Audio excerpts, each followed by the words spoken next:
With stagnant wages, inflation, and discriminatory practices in financial services, do you fear your retirement years will be more like the Golden Corral than the Golden Girls? If so, you're luckier than a drag queen with a wardrobe malfunction and a safety pin, because you're listening to Queer Money episode number 494. And today we're sharing our multi-pronged approach to building generational wealth to fund your retirement years and beyond. Let's get down to business.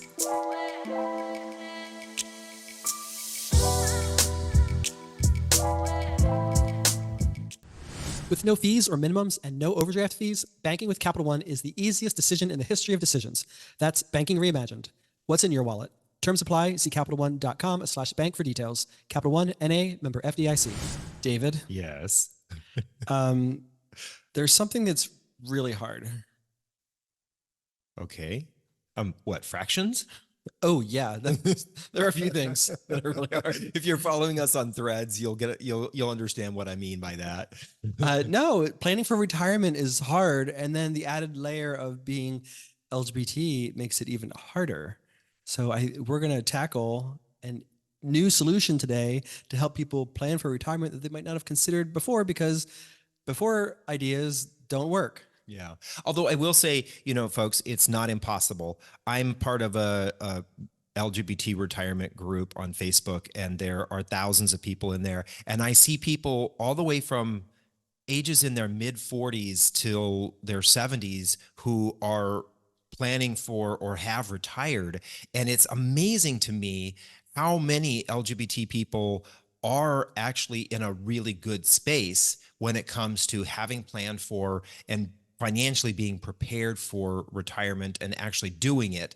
And now they're doing things like exciting things like trying to figure out where in the world that they're going to retire. Some of them are retiring in the place that they've always lived, and some of them are trying to decide, are they going to move to a blue state? Are they going to move out of the country? Are they going to move to a place where they have more friends and family? And it just can be a really exciting time in your life if you have laid the foundation for a good retirement. And we're going to talk about how to lay that foundation here later on in the episode. So why don't we dive into it? Yeah, so let's first of all talk about some unique retirement planning challenges that our community faces. Now, the first one I'm going to share with you here is hyperbolic discounting. Now, hyperbolic discounting is not something that is exclusive to the LGBT community. Hyperbolic discounting is actually YOLO. Live for today, because you never know what tomorrow is going to be like. And I think that for our community, especially the original YOLOers were queer people who were experiencing the HIV/AIDS crisis and had this kind of carpe diem idea about life of, I'm 25. I don't know if I'm going to make it to 30 or 35. I'm 40 and I'm seeing all of my friends around me dying. And they started to live this, let's live for today and not worry about tomorrow life, because so many people were getting sick. As a matter of fact, 28% of Americans say right now that they have nothing saved for retirement. 39% aren't contributing to a retirement fund, and another 30% don't think that they will ever be able to retire. Those are some pretty startling statistics. Now, those aren't specific to our community, but we are definitely a part of those numbers. And we all know that when we start talking about data points, if it's a depressing data point, it's even more depressing when you look at the data from our community. And Go Banking Rates in 2024 talked about some of the obstacles that all folks are facing, but I think many in our community are probably dealing with this at an even higher level. Obstacles like inflation, the amount of debt we have, whether that's credit card debt or student loan debt. Financial literacy, the fact that our community has oftentimes, and up until this podcast especially, and more recently with more queer personal finance experts talking about our finances for our community, we've been left out of the conversation, left out of the data, left out of the topics about how to plan for retirement or saving. And many of us are starting too late. And we are inconsistent when it comes to making contributions. I remember a part of the one data point from the Debt Free Guys Motley Fool LGBTQ plus money study pointed out that the the most common percentage that LGBT people were contributing to their 401k accounts was between 4 and 6%. That's when they had access to a 401k. Right.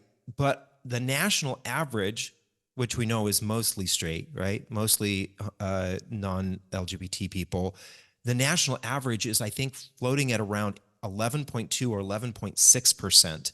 So our community is not consistently making contributions to the plan that would help us be able to retire. And for a lot of us, that's because we are still focused on this YOLO life, right? We don't know what our lives are going to be like 10, 20, 30 years down the line. And so many of us are making the decision to have fun and continue this hyperbolic discounting. And that was, for John and I, we know, you and I know that this was something that was really a major factor in why we got into $51,000 in credit card debt. Yeah. Was because we were all about we were learning from many of our gay elders, I would say, those who were older than us in the community when you and I came out, and watched what they were doing, and they were living it up. And so we just followed right along and lived it up. And I think it's exceptional because we had our heads so deeply buried in the sand that despite having all the theoretical knowledge that we learned from being in the financial services industry, we were just sort of ignoring everything. And we were living completely contrary to everything that we knew. Yeah, exactly. But all of this is not necessarily brand new. This whole idea of not contributing to your retirement account. In 2019, data came out from the Insured Retirement Institute that said that 45% of baby boomers, people who are in their late 50s, early 60s and older right now, 45% of them have nothing saved for retirement. And of those who do have money saved for retirement, 28% of them say that they have about $100,000 saved. And what do we say about baby boomers? I mean, especially, I hear this from millennials and Gen Z all the time. Baby boomers, they had everything, right? They had it all, right? They had lower priced homes, and interest rates were lower, and their jobs were paying better compared to the cost of living. And yet we're looking at 3 out of every 5 baby boomers not having enough money saved to be able to enjoy retirement. That's pretty startling. And that, to me, is probably more likely of what we're going to see, or maybe even worse, what we're going to see for many LGBT people. And to be fair, that's not all due to hyperbolic discounting. There are other variables that we'll talk about here later in this episode that contribute to that lack of retirement planning, or the lack of ability to be able to plan for retirement. But hyperbolic discounting is definitely a critical factor in that. I think another unique challenge for our community, and we've talked about this ad nauseum on the podcast, unfortunately, because it deserves repeating until it's solved, is that we just struggle from being paid less than the general population. Study after study shows that we are starting to see some incremental increases if you look at certain subsets of the LGBTQ population. But by and large, the LGBTQ plus community just earns less than the general population. In fact, our friends over at the Center for LGBTQI plus Economic Advancement and Research, CLEAR, in 2023 did a study that found that 50% of respondents to a study that they did, or household incomes, reported household incomes of less than $50,000 a year, compared to 36% of adults nationwide. So that's a startling contrast. But then go to the next level higher, 13% of LGBTQIA plus respondents reported incomes over $100,000 a year, which is great. But when you compare that to the 34% of the general population who report having incomes $100,000 or higher, we're just not earning nearly as much as the general population. And by and large, we've talked about this on the show as well, right? That wages, even though they're starting to tick up a little bit here and there recently, they're pretty much flatlined with the 1970s, and inflation has not had the same kind of flatline performance. Yeah. It's interesting that statistic of 13% of us earning $100,000 a year or more. We know that we gravitate towards more expensive cities, right? So I would venture to say that probably maybe 95 or maybe even more percent of those people who are earning that $100,000 are likely living in very expensive cities, right? Right. So the If you're margins are still tight. Right. If we know that California has the largest population of LGBT people in the country, and we know what the cost of living is. It's the most expensive state in the country. Right. So you might be living in San Francisco making $100,000 a year, but you're living paycheck to paycheck and falling further and further behind. What was because that it's so stat expensive. that you're still poor in San Francisco, even if you earn $120,000 a year, right? Yep. Yeah, Yeah, I I mean- think actually I think it was 109,000. This was last year. Maybe that's been updated. But in 2023, the data point was if you made $109,000 living in San Francisco, you were basically at the poverty line. Yeah, And that's just crazy. unlivable. Yeah. The other thing is we've seen stagnant wages, right? And that I think was exacerbated for many in our community during the pandemic, right? Where when we saw so many, I think it was 3/4 of LGBT people who responded to a survey said that they had their hours cut or furloughed. They were furloughed, fired, furloughed, or had their hours cut during the pandemic. And that is just a crazy statistic. The mission of Queer Money is to financially empower the LGBTQ plus community. Join us in thanking Capital One for supporting that mission. But the other thing is we know that there's discrimination in the financial services industry. We've talked about this. The study that we did with Motley Fool, the Debt Free Guys Motley Fool LGBTQ plus money study, in 2023, 55% of the respondents said that they had experienced some sort of discrimination in financial services, and it's even higher for folks who are trans and non-binary. That showed 74%, and that's actually up. You know, we'd like to see we would like to see or think that these numbers are getting better because these organizations are doing so much better and reaching out to the community. But that data point is actually higher than it was in 2022, when it was 48% of the community saying they've been discriminated against, and 67% of trans folks saying they had been discriminated against. And so we know that discrimination, it kind of pushes many of our people in our community away from things like buying a home, investing, getting themselves set up financially for a better future. Yeah, I think for a lot of people, going to a bank or a credit union or financial advisors' offices is almost like LGBT people anyway, is almost like going back like into the high school locker room. Yeah. And it's like, okay, here I go. This is the stale mail and pill industry that's not very inviting to me. And they may be all very judgy if they're not out and out rude to me. And so I just kind of don't want to engage with that. And I think that's part of why our study with the Motley Fool found that we tend to use fewer financial products that help people build wealth, because we just don't want to engage with that. But many of us relatively more so have engaged with crypto than we have with, saying, getting insurance. Right. Well, it's anonymous, but it's also much riskier. You're right, right? exactly. I mean, yeah. Bitcoin is, at the moment of this recording, Bitcoin is doing quite well. But you look back 6 months or a year ago, and there were a lot of people who went from being Bitcoin millionaires to being Bitcoin Broke. Yeah. So, okay, a fourth unique challenge for our community when it comes to retirement planning kind of goes back to your first one, David, is that there aren't as many LGBTQ plus folks who are of the older generation that we have to look up to. I mean, so many, we just talked about this with a colleague of ours who's going to be coming on the show here shortly, that there are just, for us specifically, there were just so many gay men who would be sort of our mentors, so to speak, or people who we could look up to, who just aren't there. They never had the opportunity to live. And so now we don't necessarily have mentors to look up to. And so we're kind of all still sort of living this sort of like 80s mentality, but we've kind of got to adapt, because even those who have HIV/AIDS today are still living into their 60s, 70s, and in some cases 80s, because of the advancements of medicine. And I think there have been now 2 instances where somebody has been cured of AIDS. I don't know exactly how legit that is, but the reports start coming out. It's a good sign. So that means that we need to start adapting our retirement planning to the current situation and not kind of keep living in the past, so to speak. Yeah, exactly. And number 5 here is that, and I think even especially for people in that generation who are alive, it's still taboo to talk about money in our community. And we see that the folks who talk about money, whether you're in our community or not in our community, the more you talk about money, the more you learn, the better decisions you make, the better your finances are. And we're still in our community more inclined to talk about sex, politics, and pop culture than we are to talk about money. And it's just, it's unfortunate that that's the case, right? And I think maybe on top of that, an added layer is that in our community, there's a very strong minority who are very vocal that if you do have money, you're a bad person. And we need to flip that script, because our community needs to be financially strong, because that's how we can fight back. That's one of the ways that we can fight back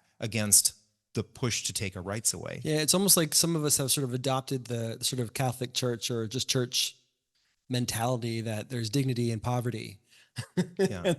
That there's shame in wealth. There isn't any dignity in poverty. No, you can't. You don't. You just in the world that we live in, whether it's right or wrong, in the world that we live in, without money, you don't have power or influence. And so, more of us, and that's the whole reason why we started the podcast, right? To improve the financial well-being of the community, so that we could strengthen the community. We're stronger as individuals when we're financially stronger, and then we have more time, money, and autonomy to be able to support the organizations and causes who are protecting and pushing for our rights. Yeah.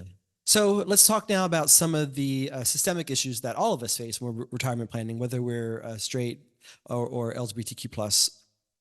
And there are several factors that are affecting all of us. So when you take the unique challenges that we have, then you compound that with the general challenges that we have, it just makes it that much harder for us as LGBTQ plus folks to plan for retirement. So some of those are, obviously we're dealing with inflation now, definitely down from the peak of June of 2022 with regard to inflation when we were at 9.1%. But even though we're now down to 3.15%, and that's starting to tick up from January, I think a lot of us have not gotten over the PTSD of the skyrocketing inflation that we dealt with just a couple of years ago. Well, our wages didn't catch up, right? For many people, I don't know too many people who recently in the last year have gotten a 9 or 10% increase in their salary, No. right? People are skipping out of the office if they got a 2% or 3% raise, because that's as good as you can hope in corporate America. Right. So if you got even if you got a 5% raise, I do know some people who shared with us that their companies were generous with them during the pandemic and they got a 5% raise.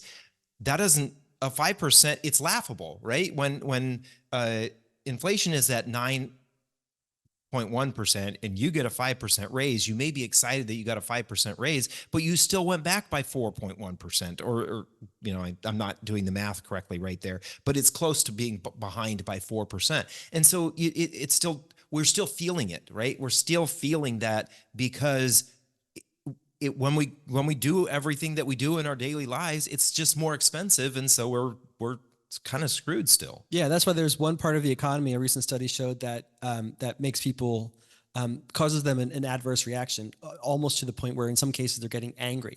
And it's a part of everyday life that, many of us probably did today, if not this week, and that is going to the grocery store. There was a recent study by Harris poll that found that 59% of respondents said simply going to the grocery store makes them upset, up to the point where they're like angry about it. Yeah. And that's because, we're paying a whole lot more for a whole lot less, and wages just have not kept up with that. So this part of everyday life, just simply going to get milk, bread, and eggs, just kind of causes this financial anxiety for people, and that just makes them angry. Folks, I kind of chuckled or laughed when John brought that up, because after we get done recording the podcast we're going to record today, we're going grocery shopping, and I'm kind of waiting to see the anger and frustration in people's. I think people get more aggressive when they're angry and frustrated. They get more aggressive with their shopping carts, right? And so it's almost like we need to be wearing armor or pads, like we're playing a football game when you go to the grocery store, because somebody's going to run you over with your cart because they're rushed for time, they're angry, they're stressed, financially they're anxious, all of those things. Right. So if gas prices tend to be ticking up, then so not only is it causes you anxiety by going to the grocery store, but actually the going from your house to the grocery store, the actual drive is making people angry. Right. So, and this is something that came up in our 2023 and 2022 study with Motley Fool. The 2023 study said that 63% of respondents said that just keeping up the cost of living was their top financial concern. So, W-2's income just isn't covering that. And so we're going to talk a little bit here shortly about how we can complement the incomes that we're getting from our employers. The other thing is, up until a couple months ago, pundits were just obsessed about a looming recession. And while that never happened, there's still some anxiety that a lot of us had because we thought we were going to revisit 2008 all over again, or that 2020 was going to happen all over again. And again, we were going to get our hours cut, our wages cut, or we're going to lose our jobs altogether, or that somebody in our household was going to lose their job and our expenses were going to get a little bit more precarious. So, we're all still dealing with that. The third thing that we're all dealing with, regardless of your gender or sexual orientation, or whatever, however you vote, a majority of Americans are not happy with the direction the country is going. So we won't get political here, but it's just causing a lot of people frustration with the direction of the country. So you couple all of that with the fact that household credit card debt just crossed $1.3 trillion for the first time. We haven't solved the student loan debt crisis. That, all that together, the American dream has just never been harder to achieve than it is today. In fact, there was dual studies done by Investopedia and Georgetown University that found that it costs the average, this is crazy to me, costs the average individual $3.4 million over their lifetime to achieve the quote American dream. But the average worker can only expect to earn about $1.7 million over the lifetime. So there's this gigantic chasm between what people want, or what we're told is the ideal American lifestyle, and compared to what we can actually achieve. It's just never been harder than it is today. And then so those of us who are thinking that we're going to be able to rely on mom and dad to give us inheritance to sort of help us bridge that gap, that's a little precarious thinking, because a report by Cerulli Associates in 2021 found that 93% of baby boomers are not expecting to inherit a single penny to their children. So I don't. My parents are baby boomers. Your parents are baby boomers. I know a lot of people, whether you're Gen X or millennial. I know a lot of people who are expecting their baby boomer parents to give them money. And you just think about it. 20 or 30 years ago, the average life expectancy for somebody was way less than it is today. People are living way much longer. And the fact that you're living longer is a good thing, right? It's a good thing that you're living longer.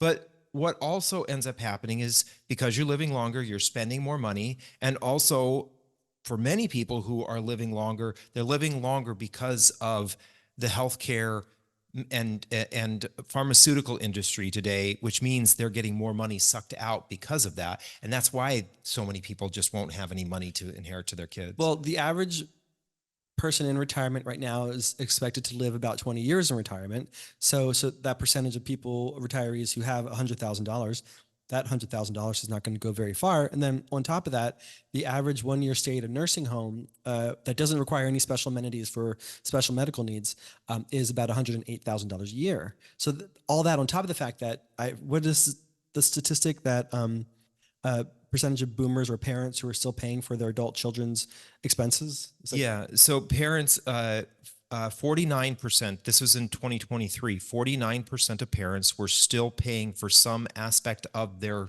children's daily life, whether that's contributing towards their rent, paying for their car insurance, paying for their cell phone bill, all of those kinds of things. And what was really interesting, I thought was really interesting, was that number was at 11% for people who are 35 and older.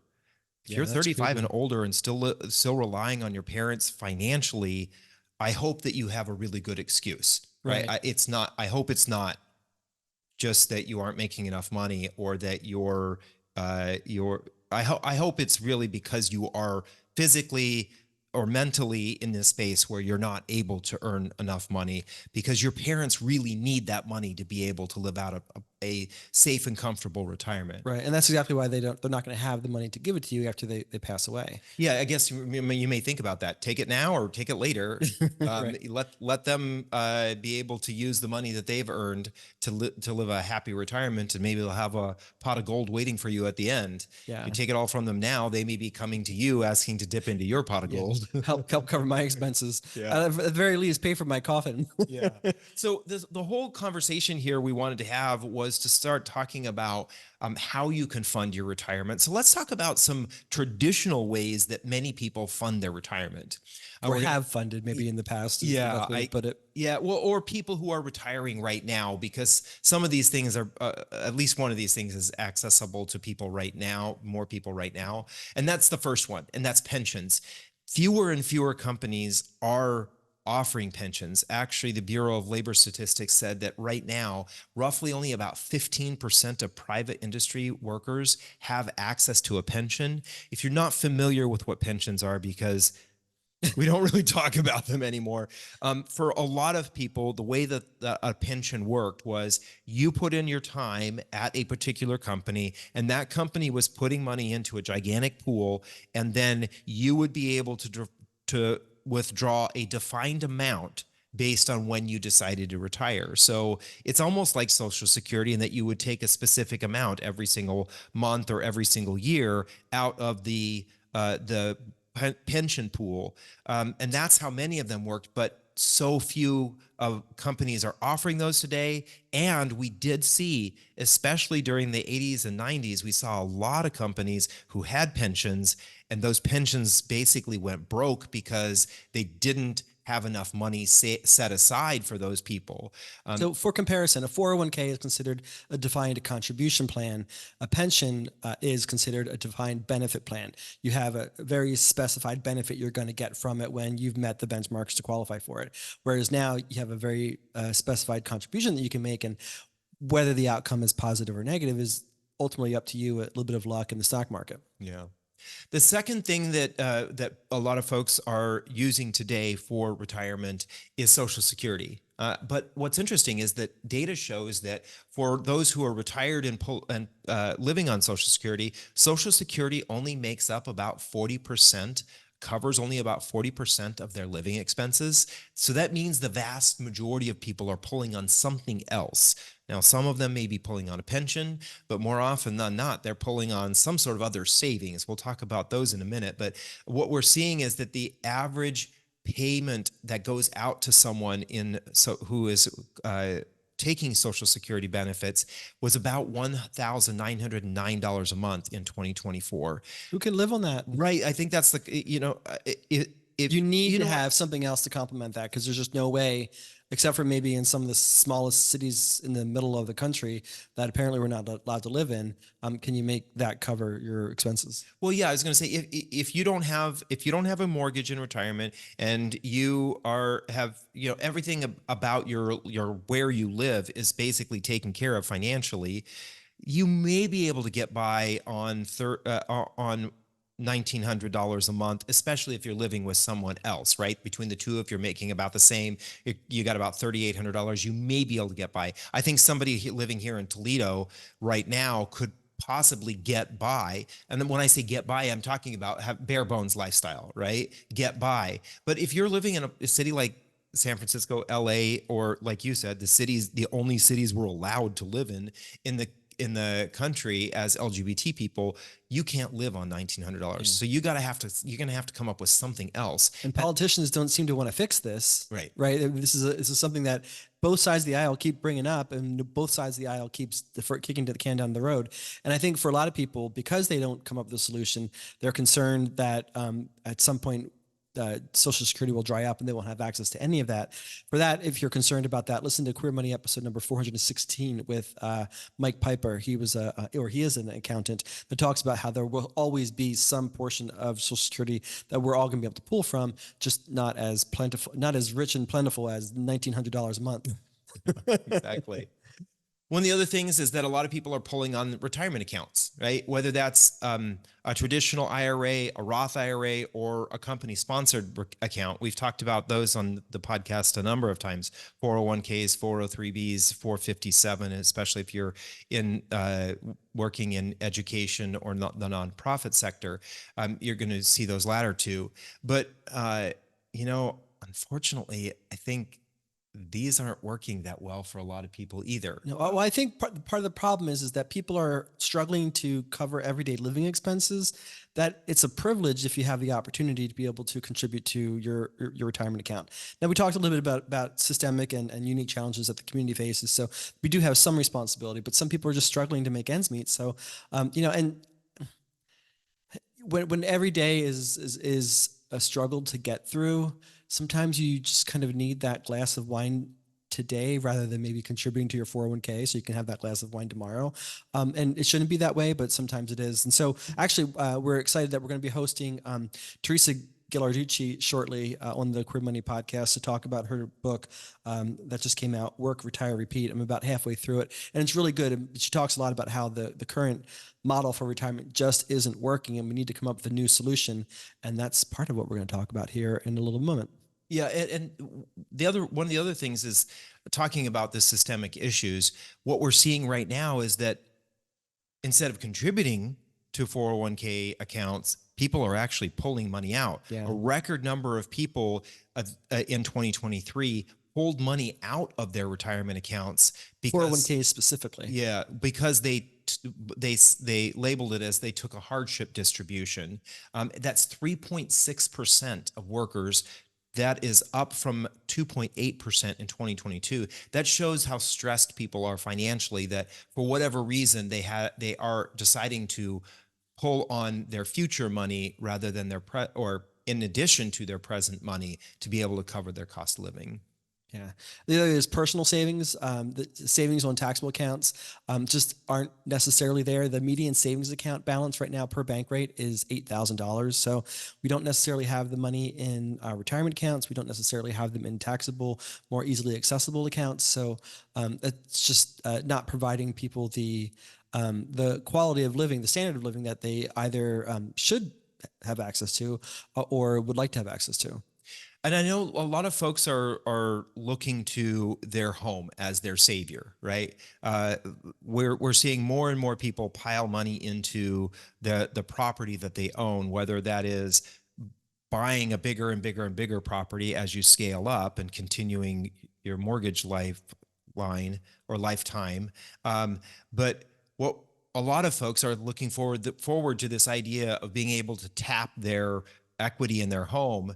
And it's interesting from the data that we did some research on, less than 2% of people who are over the age of 62 are pulling money out of their home through a reverse mortgage. I was kind of surprised by that. Yeah, I thought that was going to be a lot higher. I thought so too, but this could be one of the reasons why. 40% of people today who are over the age of 64 said that they retired and still have a mortgage. So less to draw on. Right. You can still tap the equity in your home. If you have a mortgage, you can still tap it through a reverse mortgage, but there's a lot less of it to be able to tap, right? Your home may be worth, let's just say your home is worth $600,000, but your mortgage is $400,000. You've only got $200,000 in equity to be able to pull out. And when you go to try to get that reverse mortgage, they're going to probably say, we'll give you access to maybe 100,000 or 50,000 of that. That's not going to go very far in retirement. Not at all. Especially if you have to use some of that money to then pay your mortgage, right? Makes no sense. So you're borrowing money to be able to pay off the money that you're borrowing, and it just goes in a big circle, right? So that financial services firm that shall not be named used to have a billboard in Denver, and I'm sure other countries or cities as well, that said, a home is not a retirement plan. And I mean, fundamentally, that should be the case, that your home is not a retirement plan, but theoretically it should be the case. But I think for more people, it's kind of hard with everything else not necessarily working out the way it should. Most people's whatever money they have is invested in their home, and so trying to tap into that is maybe their lifeline. So what is the solution? How can we fund our happy gay retirement? Exactly. This is not just a depressing episode. So taking all this into account, David and I have done a lot of thinking about what the solutions are, what we've done to apply to our own lives to help put us in a better financial position, as well as we're rapidly approaching our 500th episode. So we've talked about money between the two of us a little bit. And we've talked with a lot of experts in various fields, different niches within personal finance. So putting all that together, we've kind of come up with a strategy that we call the Wealth Builders Pyramid. It's not a pyramid scheme. We're not going to try to get you to work under us and hire more people to work for you, and so we can benefit from all that. It's basically a multi-pronged approach that we put together that we think is a strategy that people need to consider to try to augment what basically W-2s aren't providing people, or the current system is not providing people. Curious to hear what Teresa has to say, but our proposal is a multi-pronged approach, and that is to start to use the tools that are available to build wealth, which is contrary to what we're finding from the 2022 and 2023 Motley Fool Debt-Free Guys LGBTQ plus money studies. So this is an encouragement to do so. One of the easiest ways for most of us to build wealth is investing in the stock market. We've said it before, we'll say it again. There's no part of the economy designed for success quite like the stock market. There could be nefarious reasons for that, but we can either join the bandwagon or we can struggle. So we're encouraging you to the extent that you can to join the bandwagon. There was a study done a couple of years ago that surveyed 10,000 millionaires, that asked them how exactly they crossed that millionaire milestone. Was it an inheritance? Was it a windfall of cash, say from a lottery? Were they just sitting in their ivory tower for their entire career, earning six plus figure salaries? And the answer to all that was no. 80% of them responded back saying that simply consistently contributing to their company-sponsored retirement plan, specifically their 401k, is how they crossed that millionaire milestone. So more of us need to start accessing a 401k or a company-sponsored retirement plan. If you don't work for a company that offers one, you need to encourage them to create one, or you might need to consider bouncing, and then start contributing as much as possible, and at the very least contribute enough to get the 100% of your corporate match, because that's just free money you're leaving on the table.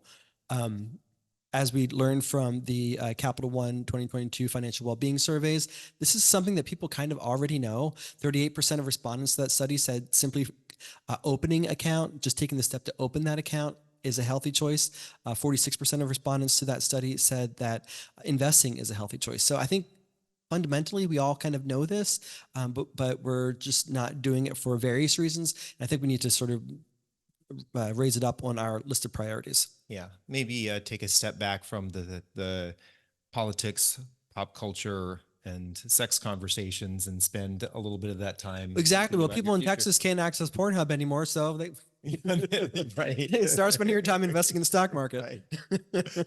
All right. The second aspect of the approach that we are suggesting as a part of the Wealth Builders Pyramid is to invest in real estate. And what's interesting is that for many people, when they hear invest in real estate, they think about, okay, I need to go buy a home. And a home is the first step. But when you have a home, unless you're going to tap it through something like a home equity line of credit on a regular basis, which you can't really do for long term in retirement, or you're going to tap it through a reverse mortgage, you're not going to get any cash or have anything to live off of when it comes to your home. And so we need to start thinking about, how do I make money from the real estate that I have? And so this is where John and I have done some research and have some life experience on, that we want to encourage more people to actually start thinking about getting income from the real estate that they own. And the way that can start is through the process called house hacking. House hacking is the example that we'll give is what we're doing right now. John and I could have afforded to buy a 2,400 square foot home here in Toledo for ourselves and our puppies, and just said we're fine with that, and lived in a home that for us is too big, but it may be the right size for you. But instead of doing that, we decided to buy a duplex, and we bought a 2,400 square foot duplex, and we are renting one portion of it and we're living in the other. And the rent from that one portion is helping bring our living expenses down. It's income for us. And that's not the only way you can do this. You can do it through things like having a roommate.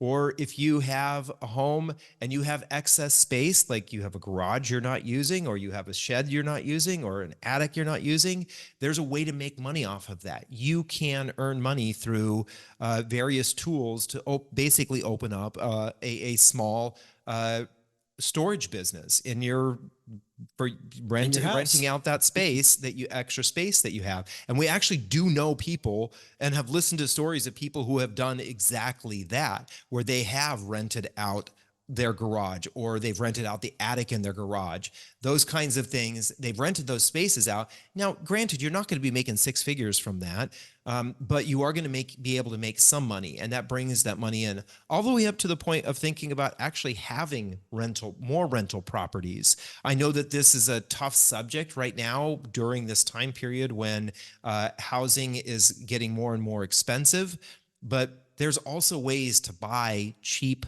low-cost housing for yourself and have extra money left over so that you can rent to others. And real estate investments just got 6% cheaper as of yesterday. I don't know about 6%. John's talking about the whole change in the way realtors will be able to charge for. Not exactly sure what that'll look like, but right, exactly. That's a funny quip. It's 6% discount. But the other thing about this is that you're able to take that income and extend it out, right, for as long as you own that property. So when you're in retirement, you may have multiple properties. And no matter what, there will always be people who need and want to rent. We know people who are making six figures and they are choosing to rent versus own a home. For a myriad reasons. Yeah, lots of reasons. Maybe not just because they can't afford it. Right. And so they are choosing there. There will always be a need for rentals. And so tap into that part of the market for yourself so that you can help fund your small business. And so with stock market investing, your retirement. Yeah. So with stock market investing, real estate investing, and then small business investing, the idea is to start making, open up your own small business to some varying degree, whether that's just a small Etsy shop or it's something that becomes a full-on business that takes up your full-time job, like it's become for us.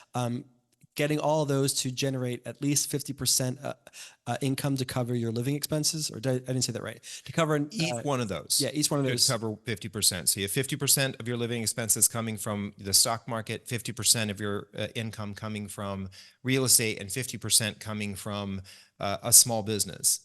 Now, all of that will more than cover your living expenses. Right. And the whole idea behind this wealth builders pyramid is, a triangle is the strongest shape, right? You put pressure on any side and the triangle isn't going to collapse. And that's exactly the way it is with what we believe is your access to money in retirement. Is if you have all three of these, if any one of those is under pressure, so the stock market may be down, the real estate market, you don't have somebody in one of your rentals, or for whatever reason the economy is down and you're not earning enough from your small business, you will be able to hopefully be able to always be at about 100% or maybe even a little bit higher so that you can pad some for down years. But there's one important thing to address first before you start building your pyramid, and that is a strong, solid financial foundation. And what does that mean? So there's three pieces to a strong, solid financial foundation.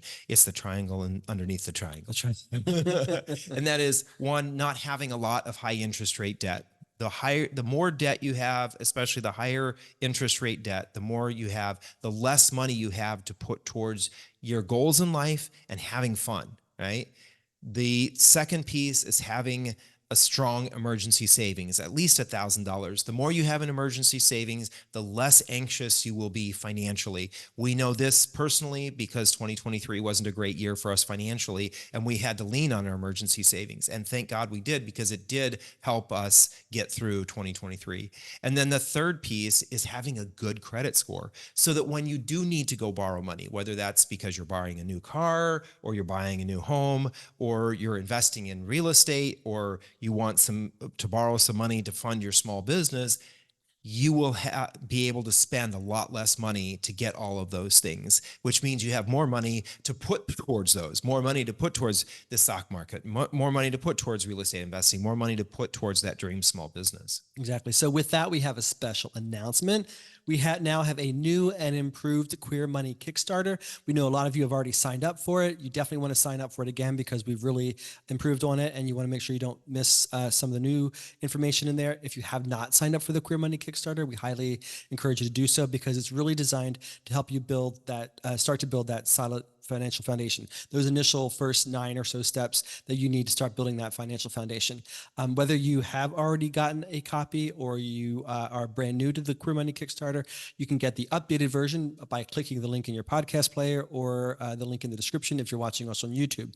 And then we're also in the middle of planning some ideas to see whether or not we can help the LGBTQ plus community do more to prepare for retirement.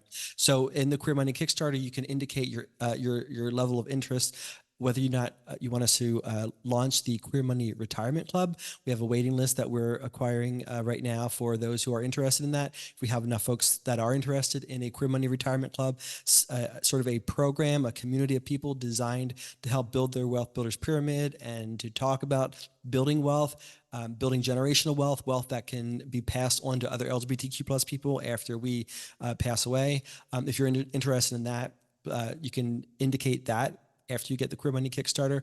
Also, we're toying with the idea of doing a Queer Money conference, or sort of the ultimate, level of really improving our financial well-being as a community.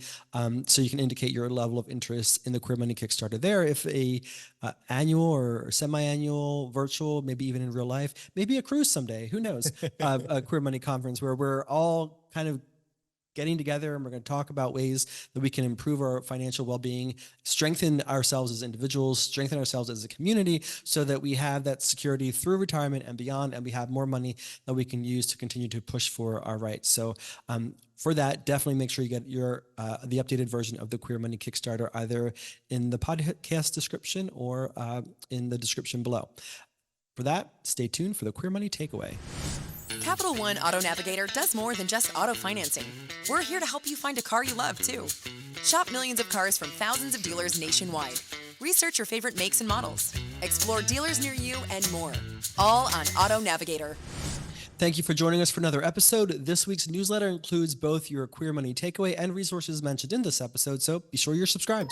Then join us Thursday when we share the most affordable LGBTQ-friendly cities for climate migration, especially for those who, and I'll say that this is something one person specifically asked for. So if you have a topic when it comes to our Queer Cities series, go ahead and let us know. But then also join us next Tuesday when we discuss dry promotions.